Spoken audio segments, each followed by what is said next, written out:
All right, so I recently did the carnivore diet for 2 weeks, and I got some pros and cons.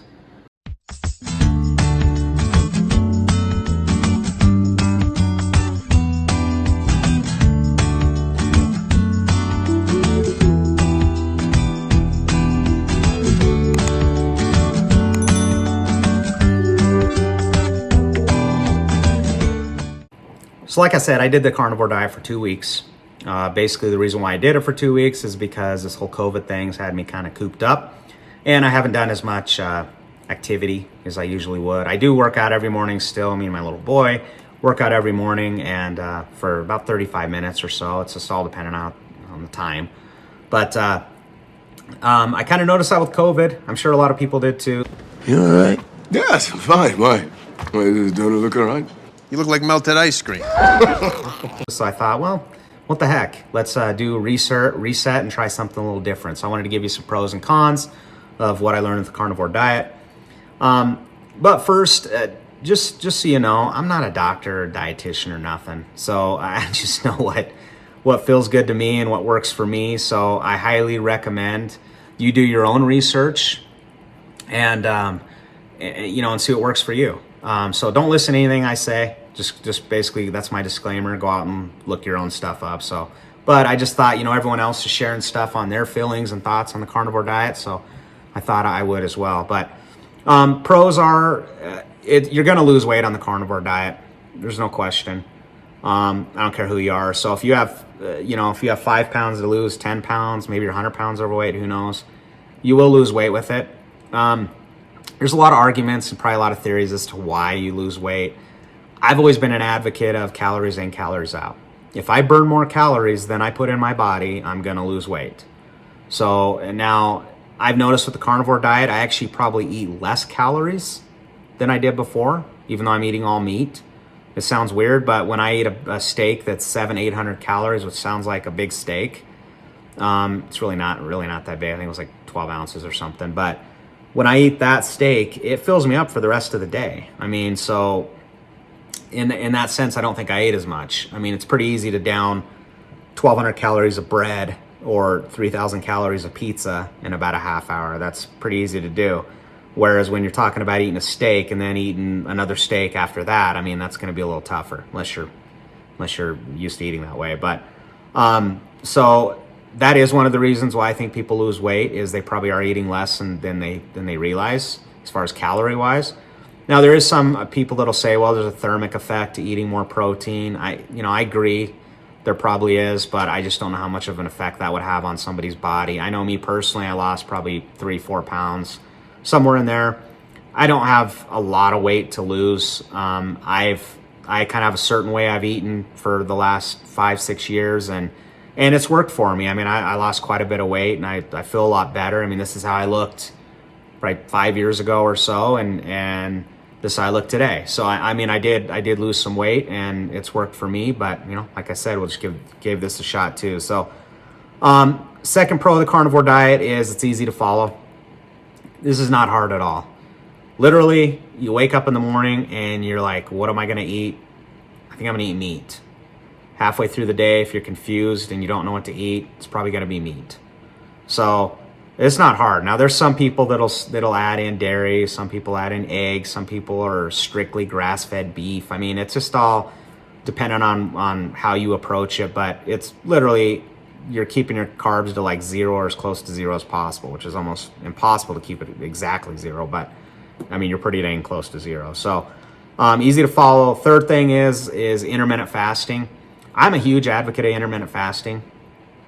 Personally, I think everybody should do that. If you look anything up online, it's very hard to find anything that's bad or against intermittent fasting. I think that, of course, some people could go overboard like with everything else in life, but I definitely think that there's something about giving your body that rest. I mean, even in the Bible, people fasted, and that's why we get the name breakfast, is because we're breaking the fast. So I think that's a good thing. The carnivore diet will force you to intermittent fast, so there's not going to be any of this looking at the clock, just praying for the time to come for you to eat.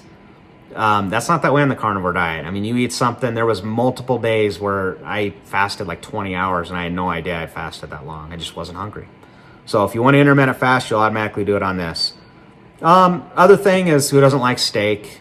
Unless you're a vegetarian going straight into trying a carnivore diet, that'd be a huge drastic change for your body probably, but steak is awesome. And so that's one thing I really liked about it. And then there was no cravings. That's another thing I noticed. I didn't crave stuff. I wasn't craving like bread or treats or anything like that. I wasn't craving it. Of course, don't get me wrong. I mean, I would have liked to have it, but I wasn't craving it. It wasn't, like sometimes you get that when you go on a diet, you're craving stuff, but that's one thing I noticed. And then the other thing, taking away carnivore diet or meat or anything like that, one good thing about it though is people can approach it as an elimination diet as well, which is kind of essentially what it is. Carnivore is a fancy name, but really you're eliminating everything from your diet down to the bare bones. And then either you're going to stay there and keep eating that way, or you're going to add stuff back in to kind of figure out how your body responds to stuff. There is something good to be said about that. I think in this day and age, as Americans and the foods we eat and everything's so processed, there's probably things that bug us that we don't really know that are causing issues, or maybe they're causing inflammation. We have no idea. So I guess that would be a pro of the carnivore diet too. So there is some good stuff. Now to kind of beat up on it a little bit, one of the cons is boredom.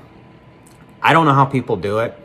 I mean, don't get me wrong, I like eating meat, but there's no way in hell I could do that for 2, 3, 4, 6 months. I mean, so there's people that have eaten carnivore for years.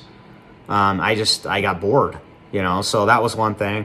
Second thing was exercise energy. Now, I did notice, when I go to exercise, there's some times where I just didn't have the energy.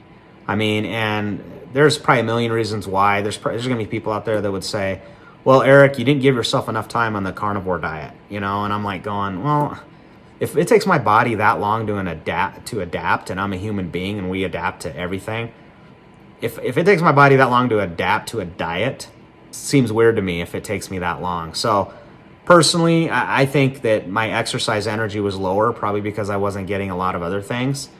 Now, who knows? I could have been on it a month, I could have went 2 months, maybe it would have changed. I don't know, but 2 weeks seemed like a pretty good shot for me. The other thing is a long-term diet. I'm an advocate of a balanced approach to your nutrition. I think that, God has given us so many different nutrients out there that we should eat them.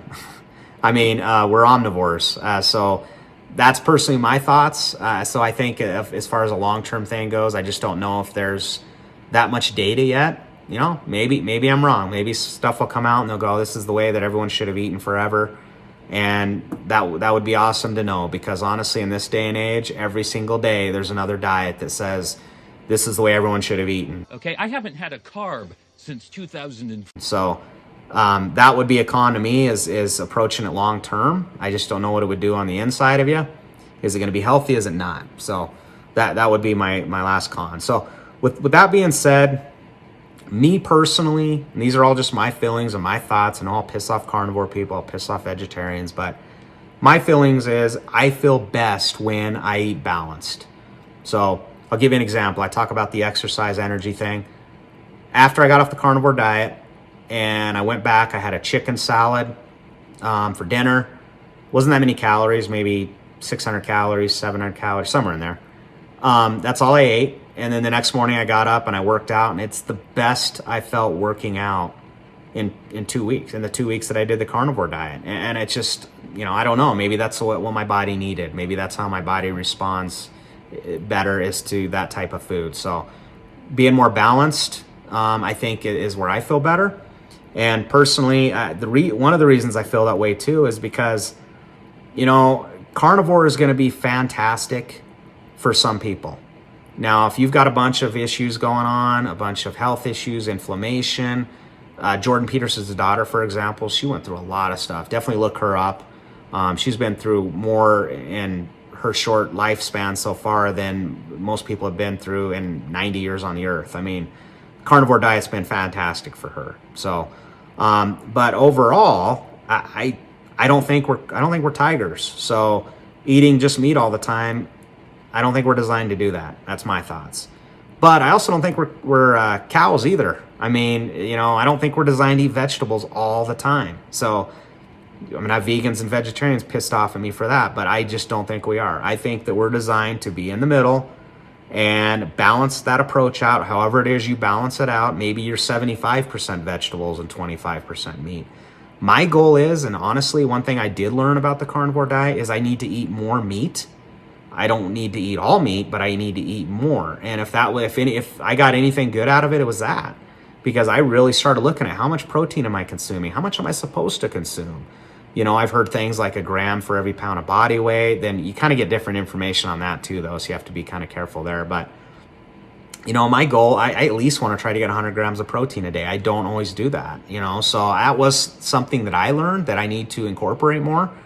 So I you know, that's something that maybe everyone else could think about too. So with that being said, my thoughts is, you know, and I guess the question I have, maybe a lot of people do too, is when did protein and carbs become so bad?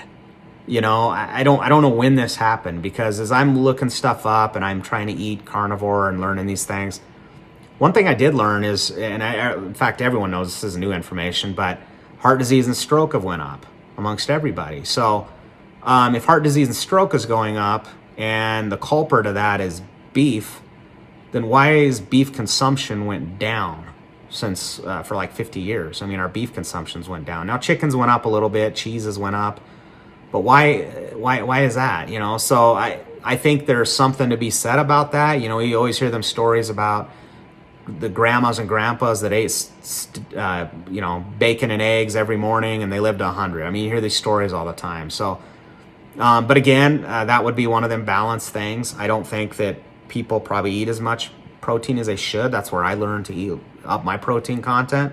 So I don't think people do that as much as they should. So the other thing too to add, I just don't know where carbs got a bad name.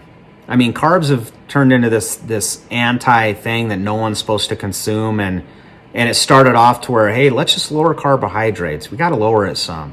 To, okay, now don't go over 50 grams of carbs a day. Now it's like, don't go over 20. And now you have the carnivore diet saying don't eat carbs at all. So I don't know where carbs have gotten the bad name. It's just, I know in society, it doesn't matter what it is. There's a pendulum.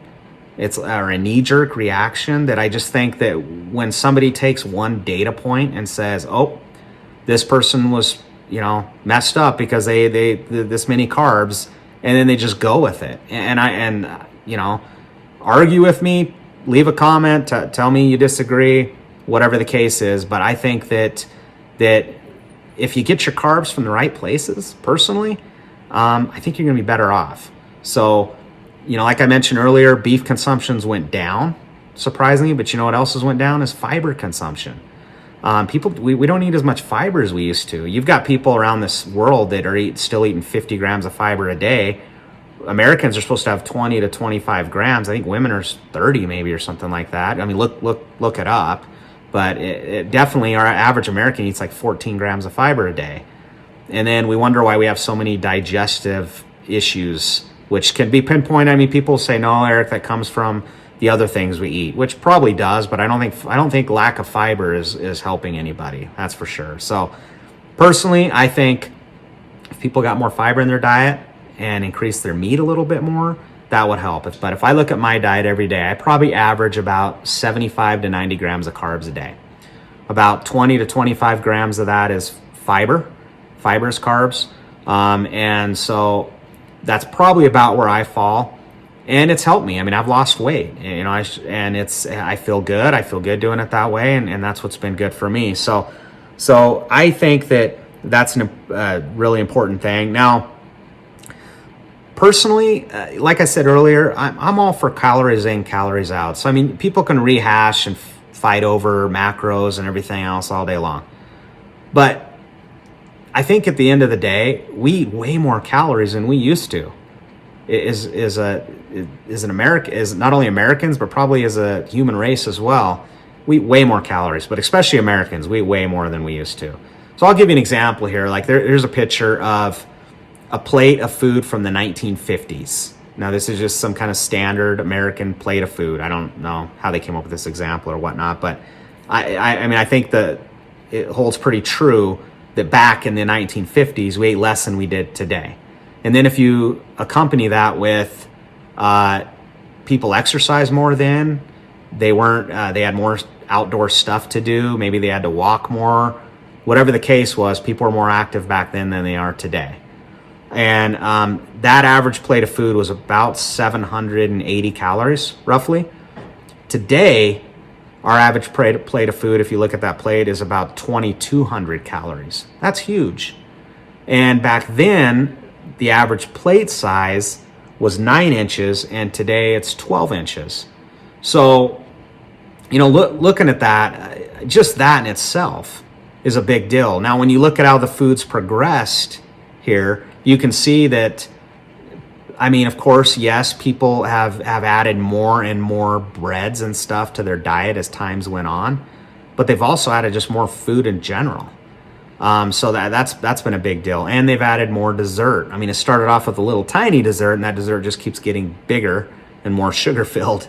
So I think at some point people have to step back and go, should I be focusing so much on all these macros and everything else, or should I focus on how much I'm eating? But my philosophy has always been, if you don't know where you're at right now, how are you going to make a plan of where you want to go? So if you don't know what you're even consuming, how many calories you're consuming, then why are you going to go jump on a diet and sit there and try some drastic thing when you don't even know what you're doing right now? So now it used to be a big pain to try to track your calories because you're writing stuff down, you're adding stuff up is a pain. But now with apps like MyFitnessPal, you can scan the barcode. It'll put the food in there. You can select how many. It takes like 2 minutes, to put your stuff in there. Less than that probably, depending on what you ate. But it's the simplest thing in the world. So I track everything I eat. I like to know. And that's why it's easy for me to go, okay, well, this is what I ate. This is where I feel good eating this way, and I don't this way. But, that's kind of my philosophy. If you like this or you have comments, leave the comments. I appreciate listening to them and hearing people's feedback, Like I said, I know there's going to be people that are carnivore lovers that are going to go, Eric, that's absolutely ridiculous. And there's going to be people that are vegetarians and vegans that are going to think I yelled at them or something. But at the end of the day, I'm not bad-mouthing anything.